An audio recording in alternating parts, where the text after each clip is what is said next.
Okay, so when you hear the word termite, what immediately comes to mind? And for most of us, I bet it's that awful sound of crumbling wood, right? Or just that sinking feeling, Yeah. thinking about repairs. Exactly. Yeah. We're talking about critters that cost Americans, what, over $5 billion a year? In damage, they're like the silent home wreckers. Well, that financial cost, that's definitely the reality when you're dealing with a few specific species. Absolutely. Hmm. But that really negative image, it completely overshadows the bigger story about these insects globally. I mean, you look at the 3,000 plus species out there. 3,000. Wow. Yeah, and you realize, okay, well, some are munching on our houses. There are also some of the most amazing architects and engineers in the natural world. Yeah. Really vital. That's the twist, isn't it? And that's what we want to dig into today. We've got a whole stack of research here on these, well, pretty incredible insects. They really are. Yeah. Creatures that figured out how to build these lasting civilizations, fight wars, sacrifice themselves. It's quite something. So our mission today is to take a deep dive, go beyond the baseboards, unpack their evolutionary story, their complex societies, and the huge role they play, sometimes shocking, in the environment. Let's do it. Where should we start? Maybe the family tree, because that often surprises people. Good idea. Yeah, because if you asked most people what's a termite related to, they'd probably guess ants, right? Or bees, Yeah. because of the colonies in the casts. Exactly. That's the common assumption, based on how they live. But biologically, it's way off. So here's the surprise. Termites are actually much closer relatives to cockroaches. That's it. They evolved from solitary wood-eating cockroaches. Just little guys scavenging through fallen logs, totally alone. That's a huge jump from a lone scavenger to these massive coordinated colonies. How does that happen? It's an incredible evolutionary story, becoming eusocial, as we call it. Yeah. It really hinged on two big things, getting organized into specialized castes and developing communal care for the young, taking care of the babies together. And the driving force behind needing that organization, that cooperation, it comes back to what they eat, doesn't it? Their secret weapon, eating wood, which is really hard to do biologically. Precisely. They're after the cellulose in the wood, the stuff that makes up plant cell walls. It's like the most abundant organic material on Earth. But we can't digest it. Most animals can't, right? It just passes through. Right. But termites, they cracked the code, and that gave them this enormous advantage, this huge food source nobody else could really tap into effectively. Okay, so how do they pull off this digestive magic trick? It's not actually them, not entirely. Yeah. It's thanks to tiny helpers living in their guts. A whole specialized community of microbes, protozoa, bacteria. The gut biome. Exactly, very specialized one. Right. These microbes do the heavy lifting. They break down the tough cellulose and turn it into fuel that termite can actually use. It's like outsourcing the hardest part of digestion. Clever. But you mentioned there's a catch. There is.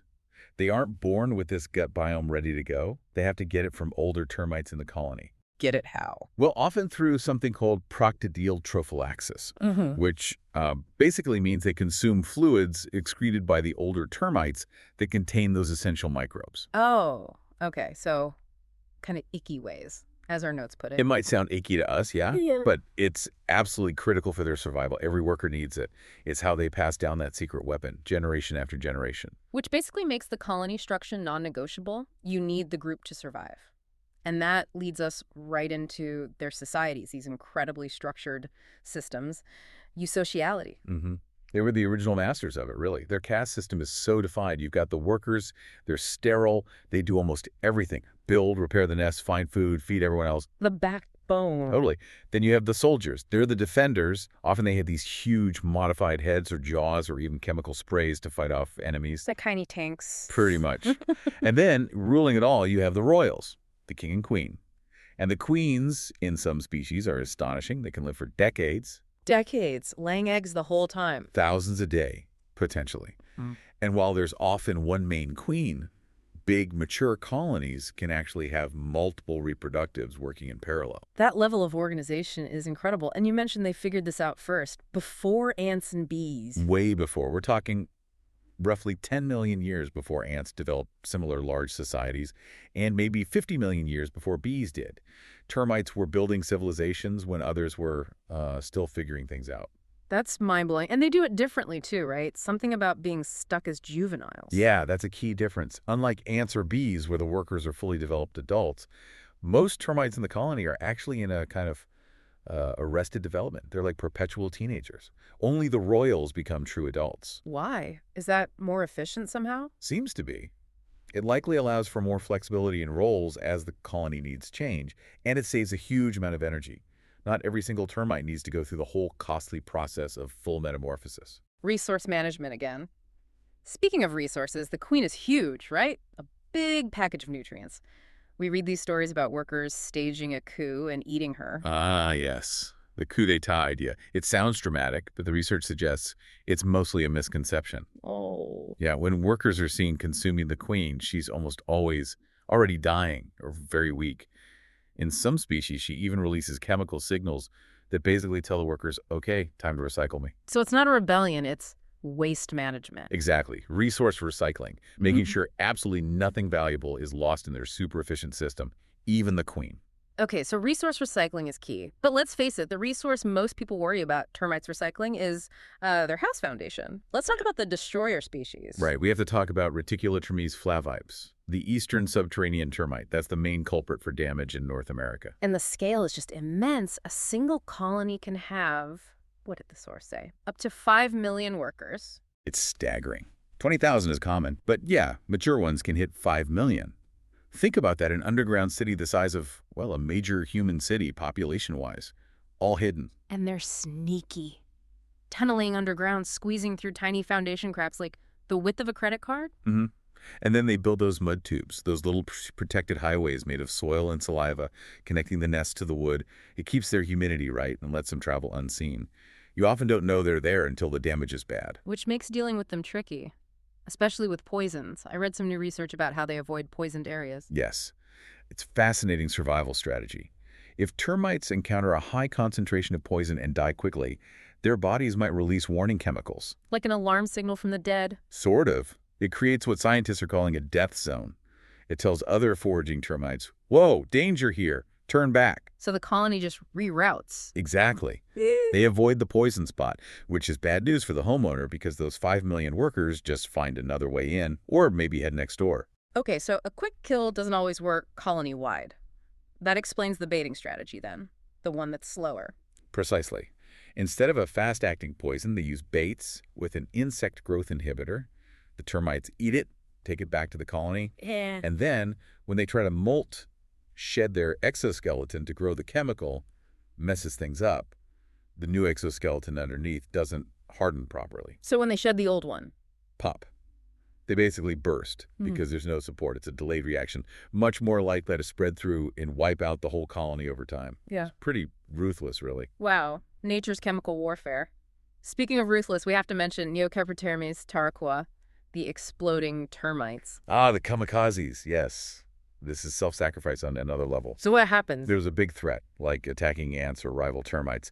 The older workers of this species, they have these special glands. They basically rupture their own bodies. They explode themselves. On purpose. Willingly. It releases this sticky blue goo from internal pouches, which gums up the attackers, glues them in place. It's a final defensive act, usually performed by the ones who are too old for the regular jobs like foraging. Okay, that's intense. Willingly detonating yourself for the colony. It changes how you think about insect behavior, doesn't it? But here's the big shift. They're not just about destruction and defense. They're also crucial for the planet, right? Climate engineers. Absolutely. Across huge areas, especially the tropics and subtropics, they play this massive, often overlooked role in how ecosystems work, particularly with carbon. How so? Well, when wood or leaves fall, instead of just slowly rotting over years and releasing carbon slowly, termites jump on it. They break it down incredibly fast. Speeding up decomposition. Massively. Which means carbon and vital nutrients get cycled back into the soil and the atmosphere much quicker. This fuels new plant growth, keeps the system running efficiently. In places like the Amazon, they might process like 30% of all the dead plant stuff on the ground. 30%, that's huge. And does this have other effects, like with fires? It does. Think about it. If they're clearing away all that dead, dry wood and debris, there's less fuel lying around. Right. Less fuel for fire. Exactly. So in areas with lots of termite activity, scientists find the soil holds more moisture, it's richer in nutrients, and there's significantly less flammable material. So more termites can actually mean fewer and less intense forest fires, even during droughts. They're nature's little fire prevention crew. Cleaning up and preventing fires. Okay, but they don't just clean. Some of them farm, right? The fungus farmer. Oh, yes. The Macrotermitinae subfamily, mostly in Africa and Asia, Yeah. they are absolute masters of agriculture. Yeah. They build these enormous underground chambers specifically to cultivate a fungus called Termitomyces. So they grow their own food. They do, but it's a cooperative effort. The workers gather plant material, chew it up a bit, pre-digest it, and deposit it in these gardens. Then the fungus grows on that material, breaking down the really tough cellulose that even the termites struggle with. Ah, so the fungus does the final, hardest step of digestion. Exactly. It unlocks nutrients the termites couldn't get otherwise. Then the termites eat the fungus. It's this perfectly closed, efficient agricultural loop. They basically outsourced the toughest digestive job to their fungal partners. That is sophisticated. And this digestive power, the microbes and the fungi, it's leading to research on plastics now. It is. It's really cutting-edge stuff. Scientists are isolating the bacteria from termite guts and the enzymes from those Termitomyces fungi To see if they can eat plastic. to test their ability to break down plastics, yeah. And they've had some early success, especially with certain types of biodegradable plastics in lab settings. It's not like a magic bullet for all plastic waste tomorrow, Of course not. but the potential is huge. Imagine harnessing those natural enzymes developed over millions of years to break down tough plant fibers and using them to tackle our plastic problem. It's a fascinating possibility coming from these ancient recyclers. From chemical warfare to potential plastic solutions. And finally, their architecture. The magnetic termites in Australia. Amitermes meridionalis. Yeah, these are incredible. They build these tall, thin mounds, sometimes over 10 feet high, and they look like giant tombstones aligned perfectly Aligned how? on a north-south axis. Almost perfectly. They're nicknamed magnetic termites, although the current thinking is they use the sun's path and maybe temperature changes in the soil to get the orientation just right, not just the magnetic field. And why north-south? What's the point? It's all about temperature control, thermoregulation. By having the broad, flat sides face east and west, they only catch the weaker morning and afternoon sun. Ah, so the narrow edge faces the really hot midday sun. Exactly. It drastically minimizes how much heat gets absorbed during the hottest part of the day. It helps keep the inside of the mound cool and stable in environments where outside temperatures can swing wildly. It's brilliant passive solar design. Wow. Climate-conscious architecture built by insects millions of years ago. Pretty much. So Yeah. when you pull it all together, termites aren't just the pests we started with. They're these evolutionary legends, right? They've been around for over 100 billion years, outlasting empires, ice ages, Holding up forests, farming fungus, cycling carbon. and showing us principles of climate-resilient design. It really shifts your perspective. It really does. We kicked off talking about that $5 billion cost, the destruction. But maybe we should end by thinking about their, I don't know, multi-trillion-dollar value to keeping the planet running. That's a great way to put it.